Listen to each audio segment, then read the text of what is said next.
El asesino de Texarkana, el fantasma bajo la luz de la luna.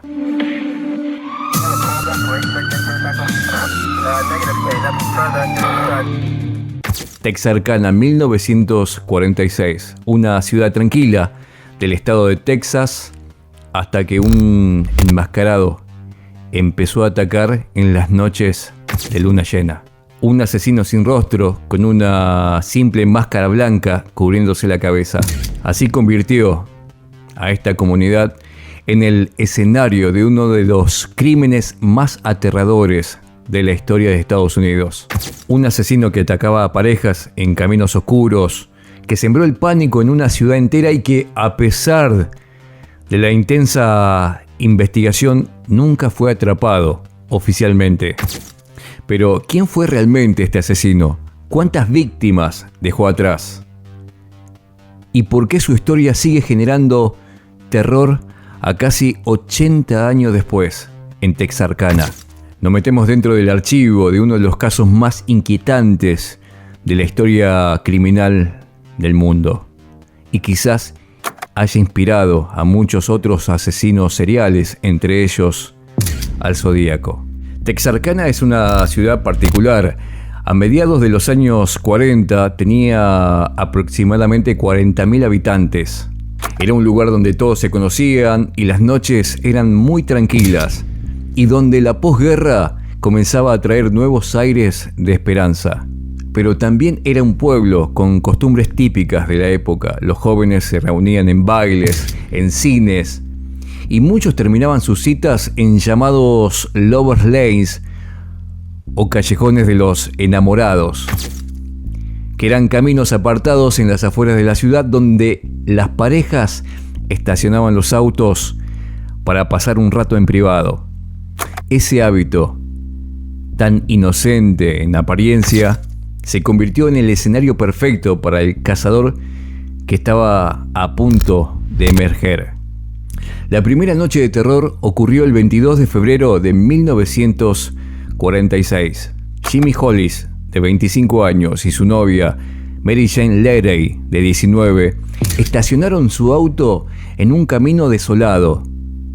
Eran cerca de las 11:45 de la noche cuando un hombre apareció detrás de los árboles. Llevaba puesta una máscara blanca hecha con un costal de harina, con 2 agujeros en los ojos. Iba armado con una linterna y una pistola. El desconocido los obligó a salir del auto. Ordenó a Jimmy quitarse los pantalones y, sin explicación, comenzó a golpearlo brutalmente con la culata de su arma.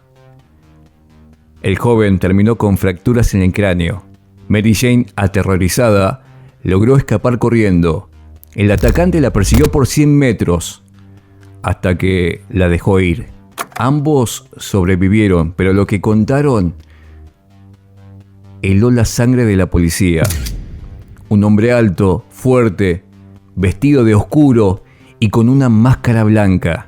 Ese fue el nacimiento del mito de Phantom Killer, el asesino fantasma de Texarkana. El 24 de marzo, apenas un mes después del primer ataque, la pesadilla escaló. Richard Griffin, de 29 años, y Polly Ann Moore, de 17, fueron encontrados muertos en su auto en una calle en las afueras. Richard recibió disparos en la cabeza. Polly presentaba signos de violencia y también fue ejecutada. No había testigos, no había huellas, solo 2 cuerpos jóvenes acribillados en la oscuridad. La noticia cayó como una bomba.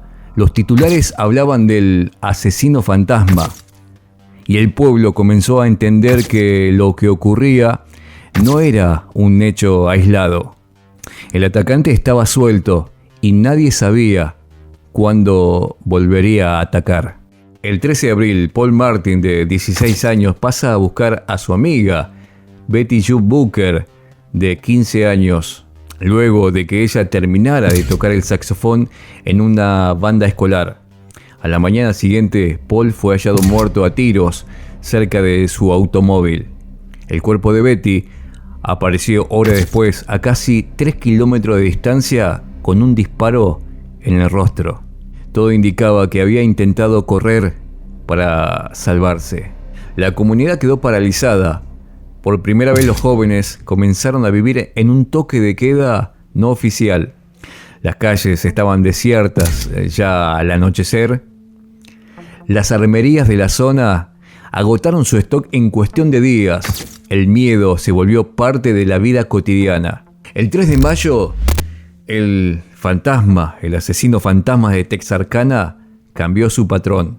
Virgie Starks, de 37 años, estaba sentada en la sala de su casa escuchando la radio, cuando de repente disparos atravesaron la ventana.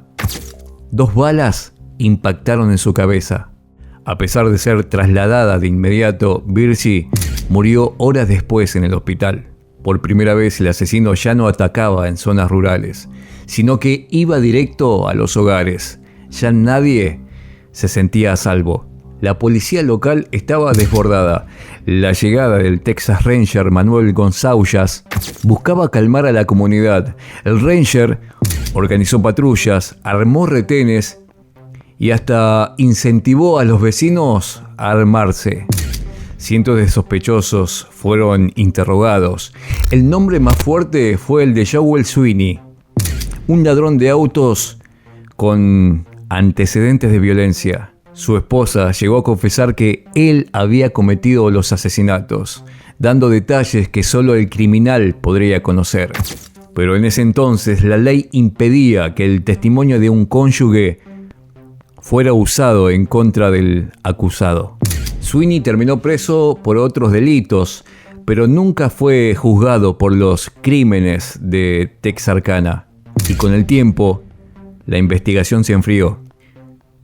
El asesino fantasma desapareció tan repentinamente como había aparecido. Los ataques dejaron un saldo de 5 muertos y 3 sobrevivientes. El caso quedó en la historia como uno de los grandes enigmas criminales de Estados Unidos. La leyenda del fantasma de Texarkana inspiró la película de 1976, Terror al anochecer, que a su vez se convirtió en una tradición. Cada año en Texarkana se proyecta al aire libre, recordando aquellos meses de terror. Pero detrás de la leyenda quedan las víctimas reales, esos jóvenes que nunca más volvieron a sus casas. Y una ciudad que aprendió a vivir con un miedo que aún resuena entre las nuevas generaciones. El fantasma nunca fue identificado oficialmente. Sus crímenes permanecen impunes. Y quizás ese sea el verdadero poder del terror. La incertidumbre de no saber quién estaba detrás de esa máscara blanca. Soy Richard y en Esto Pasó te presentamos el caso del asesino fantasma de Texarkana. Gracias por acompañarme en este recorrido por el archivo del crimen. Y si te gustan los videos del canal, suscríbete y déjame tu comentario.